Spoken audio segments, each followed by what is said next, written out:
Breve romance de sonho ou será que Arthur Schnitzler é um safado? Literatura, História e Sociedade.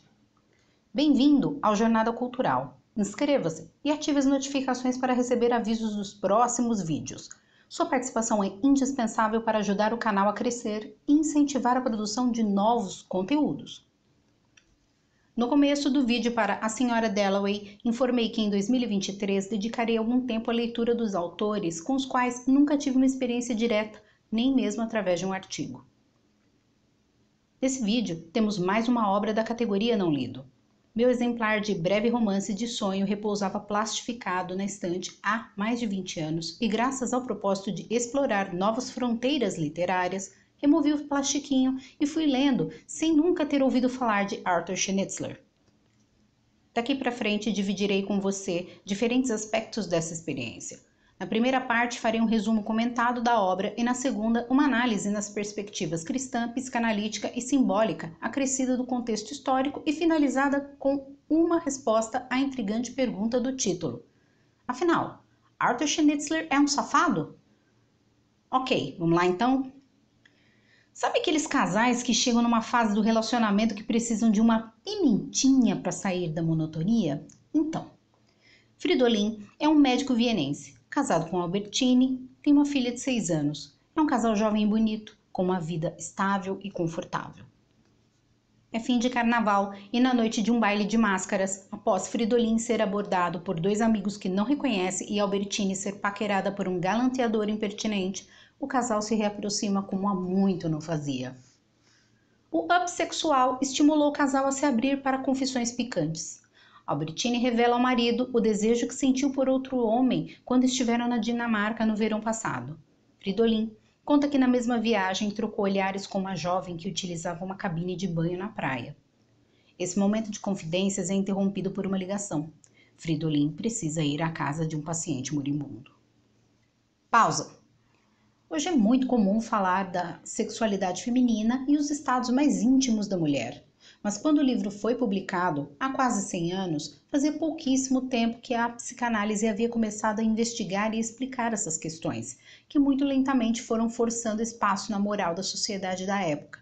Para Fridolin, é um choque descobrir que sua mulher tem desejo, fantasias sexuais pervertidas e, mais ainda, a ousadia de falar sobre elas. Descobrir essa Albertine sob camadas de convenções sociais da época desencadeia a desestabilização da vidinha burguesa de Fridolin.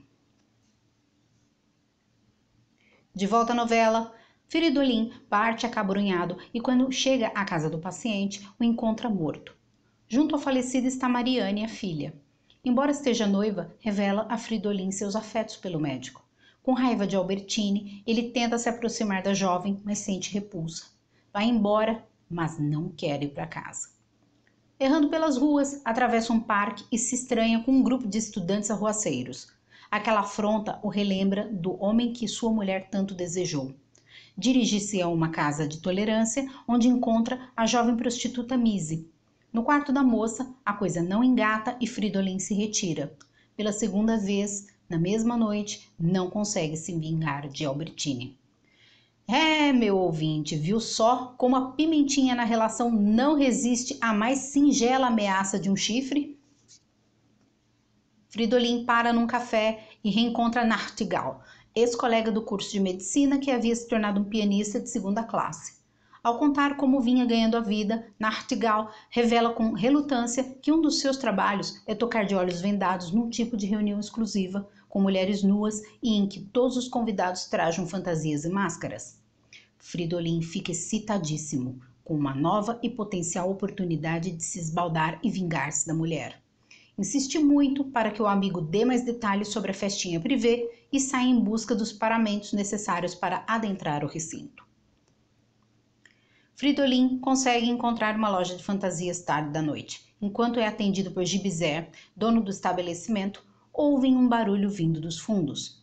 Dirigem-se ao local e encontram 2 senescais e uma Pierrette, filha de Gibizé, no que podemos eufemisticamente chamar de conduta imprópria. O pai, revoltado com a situação, detém os senescais e ameaça chamar a polícia. A Pierrette abraça Fridolin, que quer protegê-la ao mesmo tempo em que se sente seduzido por ela. Ele pede ao pai da menina que não a maltrate, depois escolhe sua fantasia: chapéu, máscara e hábito. Depois reencontra Nachtigall e o força a contar a senha secreta para a entrada na reunião. O pianista acaba revelando a palavra: Dinamarca. Não é coincidência esse fato, e sim uma direta referência aos assuntos mal acabados da viagem do último ano. Fridolin toma um coche que segue o do amigo, que mais se parece com um carro funerário. Como em outros momentos naquela noite, pensa que tudo pode acabar mal e em morte, anseia por retomar a sua estável e confortável rotina profissional, mas abomina estar em casa com Albertine. Na tal reunião, uma solenidade orgíaca que oscila entre o sagrado e o profano, uma mulher faz o possível para convencê-lo a fugir. Fridolin, ciente de que nenhum evento daquela noite teve desfecho e seduzido pela mulher, está disposto a salvá-la e decide ficar, sujeitando-se a sofrer qualquer punição. Inevitavelmente, ele é descoberto. Antes de ser condenado à expiação, sua protetora exige que lhe seja concedida a liberdade, assumindo seu resgate, redimindo-o. Fridolin é expulso e, ameaçadoramente, aconselhado a esquecer o que viu. Frustrado, não quer voltar para Albertine sem traí-la. Sem alternativas, retorna ao lar e a encontra sonhando. Sua tranquilidade e depois seu riso sinistro lhe são estranhos. Acorda-a e ouve o relato de seu sonho. Nele, após um suntuoso início no qual eles se parecem com príncipes e se amam, ela o odeia e o culpa por sua nudez, sentindo-se bem após a partida dele em busca de roupas. O homem por quem sentiu atração na Dinamarca reaparece, deitando-se com ela. Muitos casais se juntam à cena, numa orgia. Fridolin, enquanto isso, é perseguido pela multidão numa cidade real, mas pode ver Albertine e ser visto por ela. Uma princesa local, a jovem com quem Fridolin trocou olhares na Dinamarca, oferece-lhe perdão na condição de que eles se tornem amantes. Ele a rejeita e volta para sua mulher com tudo o que ela precisava e desejava, mas não escapando da execução por crucificação. Em seguida, Albertine ri e zomba dele o mais alto que pode por sua opção de fidelidade. Ao ouvir o sonho, Fridolin odeia sua mulher como nunca, ao mesmo tempo em que sente ternura por ela. No dia seguinte, descobre que Nachtigall desapareceu e que foi visto pela última vez acompanhado de 2 homens. Ao devolver as peças alugadas, toma conhecimento de que Gibizé fez um acordo com os intrusos da noite anterior, permitindo-lhes desfrutar de sua filha, em seguida ofertado ao médico. Falando com Albertine ao telefone, sente que mesmo que continuassem casados, tudo estaria acabado. Ela o deixou ser crucificado. Agrada-lhe então a ideia de uma vida dupla. Volta à casa da orgia e recebe de um empregado um segundo aviso por escrito. Tenta novamente se vingar de Albertine com Marianne, mas sua própria frieza os afasta. Vai à residência de Mise e descobre que ela está internada. Sua amiga diz que iria visitá-la, prometendo avisá-la de que Fridolin não foi infiel. Num café, Fridolin percebe que está sendo seguido. Ao ler o jornal, descobre que uma baronesa se envenenou com morfina e suspeita que ela e a mulher da orgia que o protegeu sejam a mesma pessoa. Pouco tempo depois, descobre que ela não sobreviveu. Conclui que deu sua vida por ele, diferentemente da escolha da esposa no sonho. Decide ir ao necrotério e, vendo o corpo, não consegue saber se, de fato, a baronesa e a sua protetora eram a mesma mulher. Volta para casa e, ao ver Albertine dormindo outra vez, percebe que se esqueceu de devolver a máscara para Gibizé, que se encontrava agora com uma advertência sobre seu travesseiro. Seu choro acorda Albertine, que ouve o relato dos acontecimentos recentemente vividos pelo marido. Sem resistências, reconciliam-se, considerando grande sorte terem sobrevivido a aventuras reais e sonhadas. Em suas 95 páginas, Breve Romance de Sonho nos coloca nas soturnas ruas da noite vienense dos anos 1920, em meio a personagens e situações inusitadas. Há trechos em que você vê semelhanças com o estilo claustrofóbico e absurdo empregado por Franz Kafka em O Processo. Em outras cenas, você perceberá elementos característicos do diretor de cinema americano David Lynch, como a inserção do onírico e o perturbador numa espécie de sono vígio. A série Twin Peaks, um dos seus trabalhos mais aclamados pela crítica e pelo público, é repleto desse aspecto bizarro que faz o espectador questionar se o que vê é real. O lusco-fusco que permeia o texto representa a forma com que o inconsciente expressa simbolicamente questões que suprimimos ou que nos passam despercebidas, mas que dão seu jeito de sair do fundo da nossa mente. A rotina equilibrada e tranquila do casamento de Fridolin e Albertine é abalada por uma confissão despretensiosa de um desejo juvenil da mulher, que gera no esposo uma onda avassaladora de ciúme, insegurança e o desejo de pagar na mesma moeda, como se ela tivesse consumado algo de fato. O atordoado marido passa a duvidar dela e enxergá-la em atitudes indecorosas por todo lado. Essa quase paranoia de Fridolin o leva a uma espiral de delírio, ao ponto em que ele perde a noção do que é real e do que é sonho. O leitor também se perde nesses estados. Em várias cenas eu tinha a impressão de que Fridolin estava sonhando. Em diversos momentos da narrativa percebemos a morte sedutora, destruidora, seja nas cenas de cunho mais sensual, seja em detalhes como o coche que lembra um carro fúnebre, os trajos de seu condutor, a noite de uma Viena com ruas desertas mal iluminadas no início do século XX. A isso a psicanálise chama de pulsão de morte. Na teoria de Freud, pulsão designa a representação psíquica de estímulos originados no organismo e que chegam até a mente. É como um impulso energético agindo internamente para moldar e conduzir nossas ações.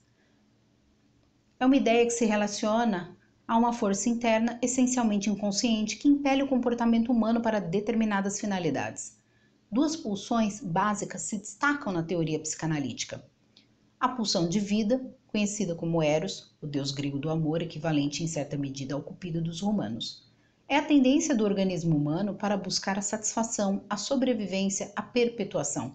Em certo sentido, é às vezes lembrada como um movimento em direção de novidades e acontecimentos. Relaciona-se ao desejo sexual, ao amor, à criatividade e ao desenvolvimento individual e coletivo, uma busca por prazer, alegria, felicidade. A pulsão de morte, conhecida também como Thanatos, que na mitologia grega é a personificação da morte, é a tendência do organismo humano para buscar destruir, desaparecer ou aniquilar a si ou a outra pessoa ou coisa. É uma tendência ao zero, a romper com resistências, romper com o exercício físico de existir. Esta pulsão impele o comportamento agressivo e as perversões, como o sadismo e o masoquismo e a autodestruição. Para Freud, essas pulsões não são totalmente excludentes, vivem numa tensão e, ao mesmo tempo, numa dinâmica de equilíbrio. A saúde mental de um sujeito depende em grande medida dessas duas pulsões. Fridolin, em seu acesso de raiva, se imagina em um duelo de sabres com os estudantes que debocham dele no parque, o que instantaneamente o faz lembrar da história contada pela esposa.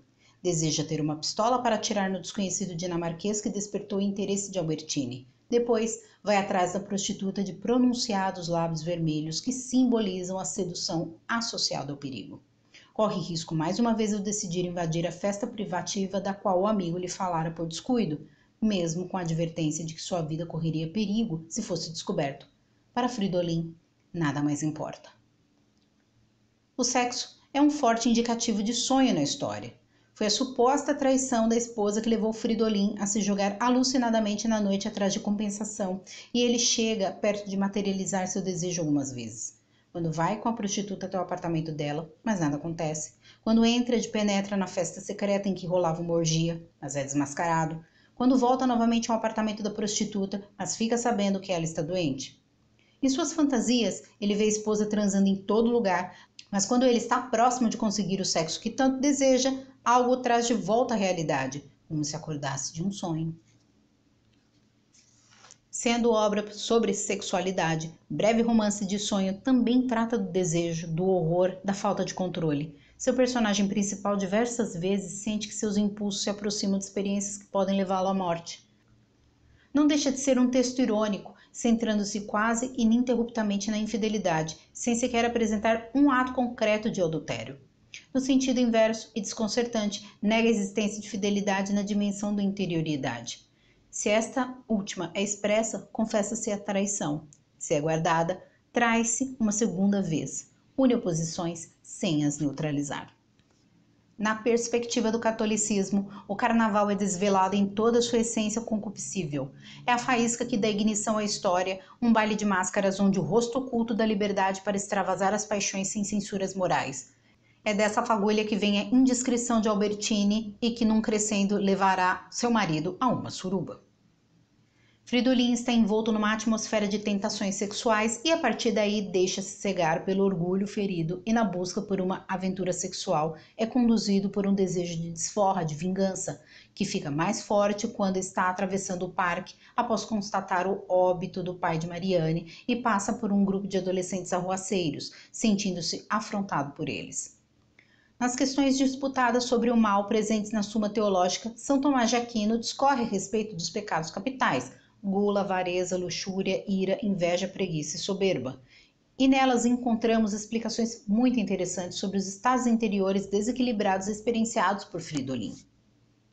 Segundo o santo, os pecados capitais são vícios principais que levam a outros males por suprimirem a graça, isto é, o estado de amizade do homem com Deus.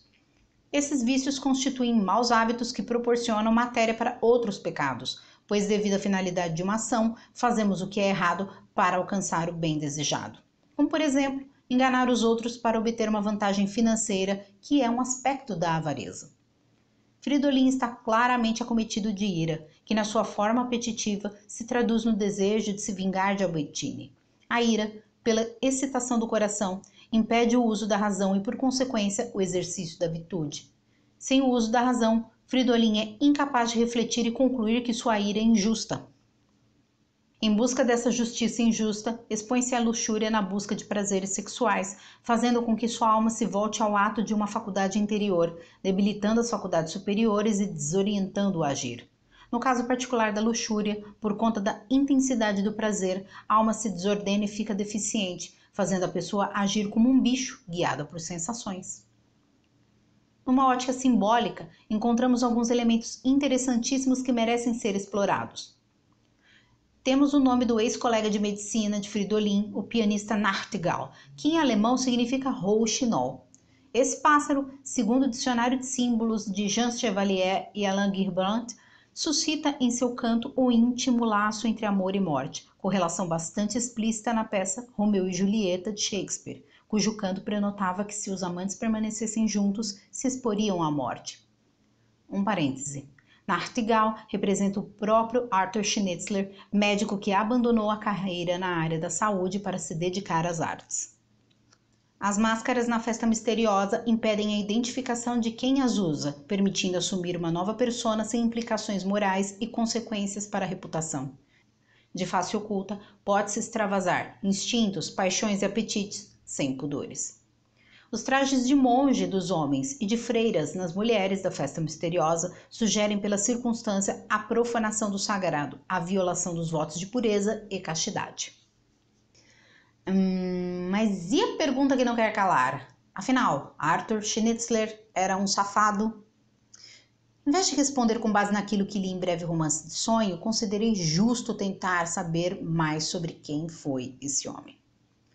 Arthur Schnitzler nasce em Viena em 15 de maio de 1862, período em que os liberais chegaram ao poder e instituem o governo constitucional na Áustria. Os anos entre a Revolução de 1848 e a Reforma Eleitoral de 1873 foram marcados pelo crescimento da indústria, do setor bancário, da modernização da economia e por reformas liberais de grande impacto na sociedade austríaca. Foi nesse contexto, então, que a carreira do laringologista, pai de Schnitzler, o judeu Dr. Johann Schnitzler, floresceu, garantindo uma vida cheia de conforto para uma família típica de classe média alta de então. A partir de 1871, Arthur cursa o Akademisches Gymnasium, uma escola humanística frequentada por eminentes personalidades da Viena literária, como Hugo von Hofmannsthal, Peter Altenberg, Richard Beer Hoffmann e Franz Grillparzer. Conclui os estudos com excelentes notas em 1879, matriculando-se a seguir na Faculdade de Medicina da Universidade de Viena, mais por obrigação do que por convicção. A despeito das expectativas do pai, aos 18 anos, Arthur já havia escrito 23 peças de teatro completas e tinha outras 13 em estágios iniciais de composição.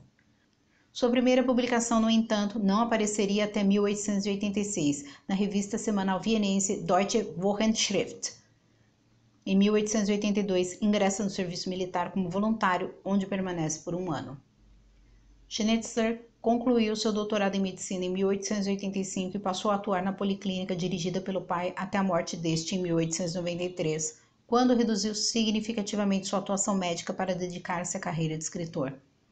Nesse mesmo ano, Schnitzler estabelece-se de fato como dramaturgo de prestígio no mundo germânico, sobretudo graças à publicação sob a forma de livro em Berlim do ciclo completo de peças Anatole. Em novembro de 1886, ingressou no departamento de psiquiatria do professor Theodor Meinert, um dos professores de Sigmund Freud, como médico júnior da Policlínica de Viena. Há quem diga que Freud e Schnitzler se cruzaram pela primeira vez ainda em 1887. Schnitzler, como editor da revista médica do pai, a Internationale Klinische Rundschau, revisou as traduções de Freud de trabalhos de Jean-Martin Charcot e Hippolyte Bernheim para publicação. Schnitzler só teria aceitado atuar como editor do periódico se pudesse se concentrar em trabalhos da área da psicanálise, tema pelo qual demonstrara interesse desde cedo. Apesar de nunca terem sido próximos, Freud e Schnitzler viviam sob os holofotes da sociedade austríaca e conheciam bem o trabalho um do outro.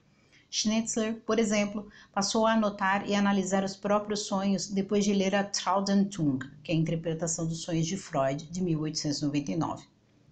Já Freud evitava o colega por considerá-lo seu duplo, como admitiu em uma famosa carta de 1927 endereçada ao escritor por ocasião do seu 60º aniversário, na qual lhe explicou que Schnitzler parecia entender os princípios da psicanálise meramente por intuição, ao passo que ele, Freud, precisava de casos clínicos numerosos. Foi também nesse ano que os dois se encontraram pela primeira vez e por acaso, mas a relação nunca se desenvolveu, supostamente pela decepção de Schnitzler com a tal cura pela fala, que parecia incapaz de aliviar a dor de Schnitzler por conta do divórcio recente. Sigmund Freud e Arthur Schnitzler, intelectuais contemporâneos, patrícios e ligados pela etnia judaica cuja obra, produzida num momento de grande efervescência cultural, apresenta pontos comuns. Enquanto Freud estabelecia os pressupostos de uma nova ciência, a psicanálise, Schnitzler produzia sua obra de natureza estética na qual os aspectos de índole psicanalítica eram coincidentes não só quanto à ciência que seria sistematizada por Freud, mas mantinha com ela semelhantes preocupações em relação à natureza humana no tocante à transitoriedade que na psicanálise consiste na atribuição de um valor àquilo que é escasso, como ocorre com o tempo, e a angústia de não se aproveitar tudo aquilo que passa. Segundo Freud, o valor da transitoriedade é o valor da escassez no tempo. A limitação da possibilidade de uma fruição eleva o valor desta fruição. Vemos ainda outros pontos tangentes no trabalho desses dois gigantes, cada qual no seu campo de atuação, mas com abordagem oriunda da prática psicanalítica. O estranho e o duplo, o tabu da virgindade, o ganho secundário e o xiste, assim como as afinidades da natureza estética. Caso te interesse, coloquei no box trechos de 2 cartas que Freud enviou a Arthur Schnitzler que são muito interessantes. Em 26 de agosto de 1903, Arthur casou-se com Olga Guzman, uma aspirante atriz e cantora de 21 anos que vinha de uma família judia de classe média. Eles tiveram um filho, Heinrich, nascido em 9 de agosto de 1902. Em 1909, nasce a filha Lili. O casal se separa em 1921. Em 1927, Lili se casa com Arnoldo Capellini, oficial da milícia fascista. Um ano depois, Lili inexplicavelmente tira a própria vida e essa tragédia se reflete de modo sombrio nos últimos anos de vida do autor, sobretudo porque ele e Lili eram bastante próximos. As obras de Schnitzler foram chamadas de sujeira judaica por Adolf Hitler e proibidas pelos nazistas na Áustria e na Alemanha. Em 1933, quando Joseph Goebbels organizou a queima de livros em Berlim e outras cidades, as obras de Schnitzler foram atiradas ao fogo junto com as de outros judeus, incluindo Einstein, Marx, Kafka, Freud e Stefan Zweig. Em 21 de outubro de 1931, Schnitzler falece em casa aos 69 anos, vítima de um derrame. Agora sim! Arthur Schnitzler era ou não um safado? Bem, a fama de boêmio, playboy e bom vivant dele é incontestável. Schnitzler manteve um diário desde os 17 anos de idade até 2 dias antes de sua morte e esse registro, que tem quase 8.000 páginas, é mais notável pelas descrições das conquistas sexuais Ele frequentemente se relacionava com várias mulheres ao mesmo tempo e, por um período de alguns anos, manteve um registro de cada orgasmo. Caso te interesse, eu deixo no box o link para a versão online dos diários de Arthur Schnitzler. Na busca por conhecimento, digamos, empírico, Schnitzler transportou muitas dessas experiências para peças e livros ousados, chegando a ser taxado de pornógrafo. Meu ouvinte, não tem por onde. O cara era inteligente, talentoso e safado mesmo. Você que ficou até o final do vídeo, deixe um comentário e um joinha. Espero que volte a prestigiar nosso material. Até breve!